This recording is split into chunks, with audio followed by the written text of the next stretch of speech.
Hey there. How's it going? Are you doing alright? Are you doing okay? Well, if not, I hope this video brings you some form of happiness, encouragement, anxiety relief, humor, anything you want. Maybe it'll calm you down. Maybe it won't. But I'm glad you're here. Today, we're going to be creating a story. A random story. I've done a few of these in the past, and they're random. And they're rambles. So, sit down, relax, and enjoy the quick story of a man named Jacob who fell in a hole. Jacob is a man who was walking down the street one day.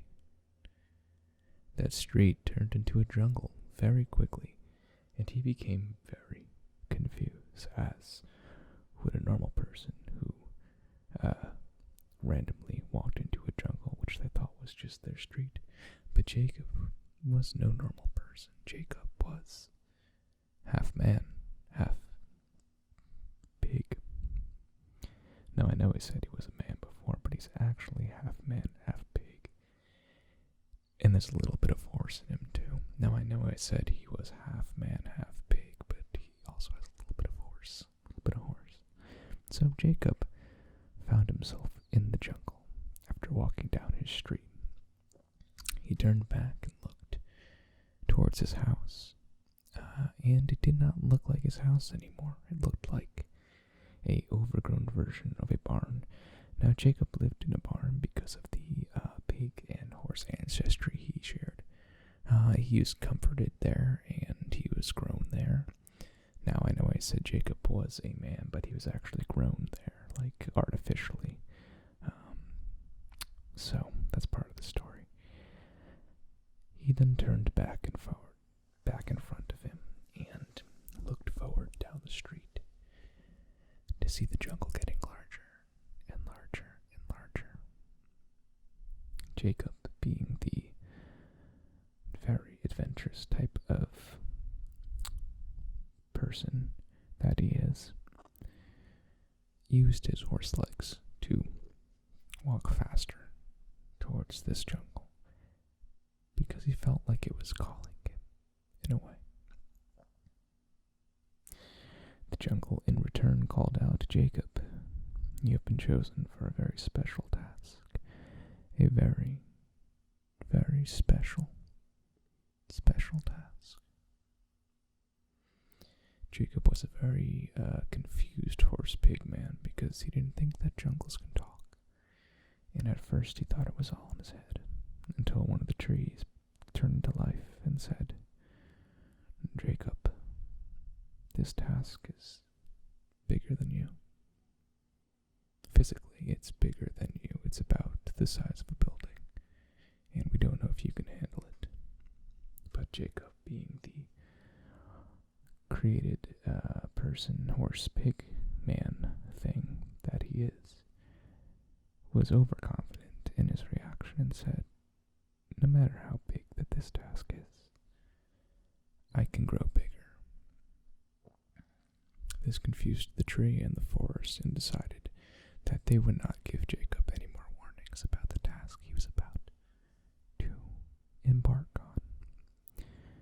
I say embark because eventually Jacob turns into a tree, but I'm getting ahead of myself in the story.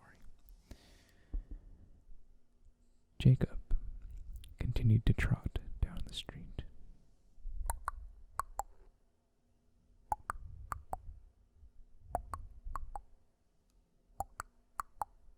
He started hearing wheels behind him, the sound of a car.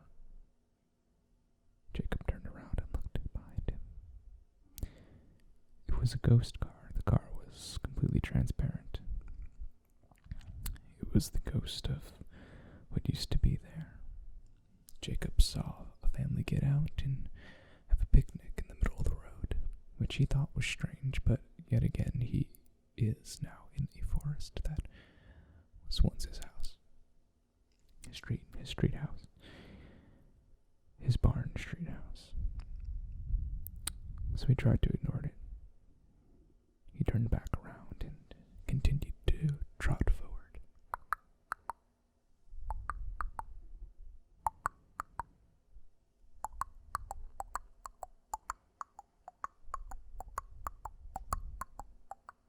He was at a good pace now. He was really going for it as the forest got bigger and taller and stranger.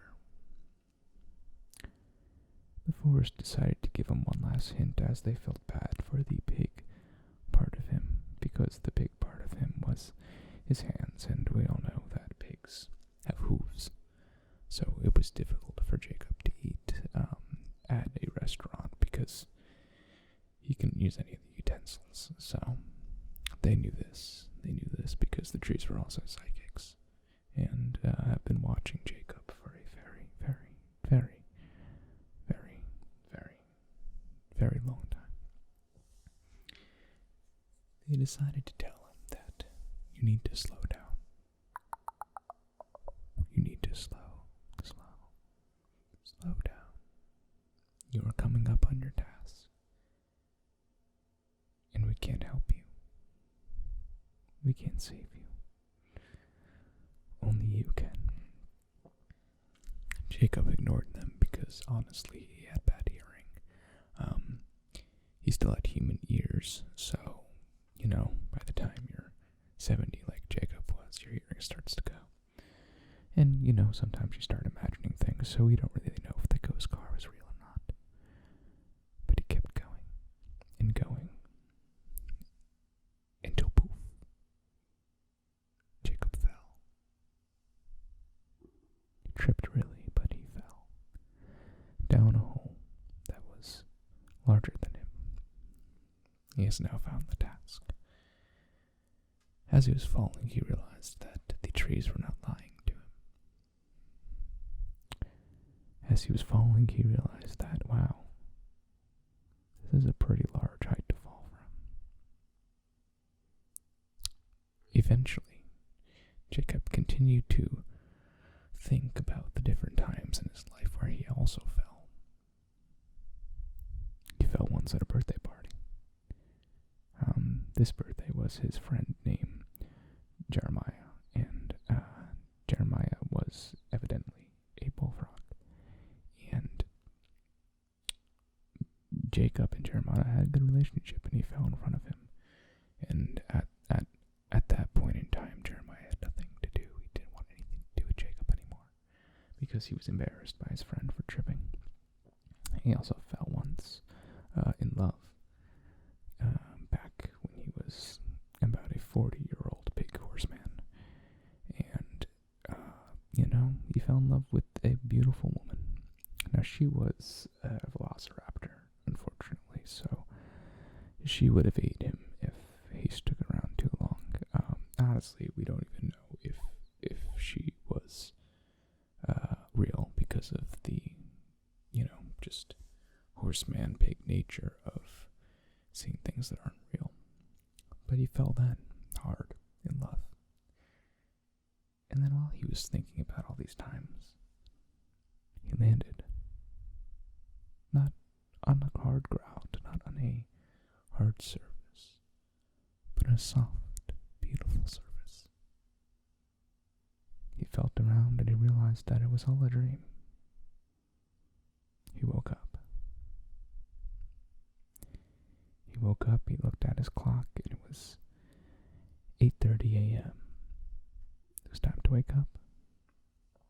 He looked around and he realized that he wasn't really a horseman pig, but just a regular man named Jacob, with his regular wife, named Velociraptor.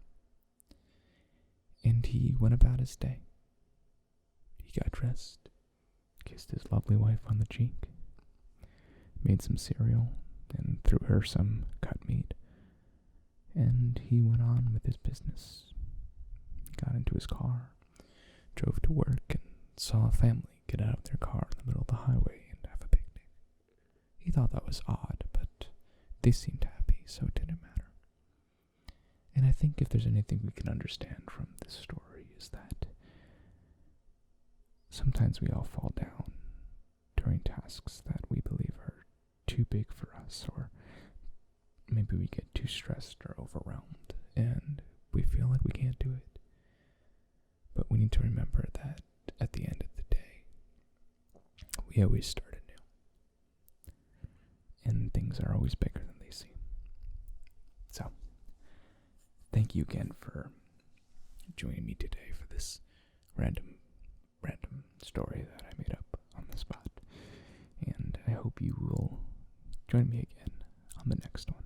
So, good night, good tomorrow, good evening, good yesterday. I'll see you in the next video.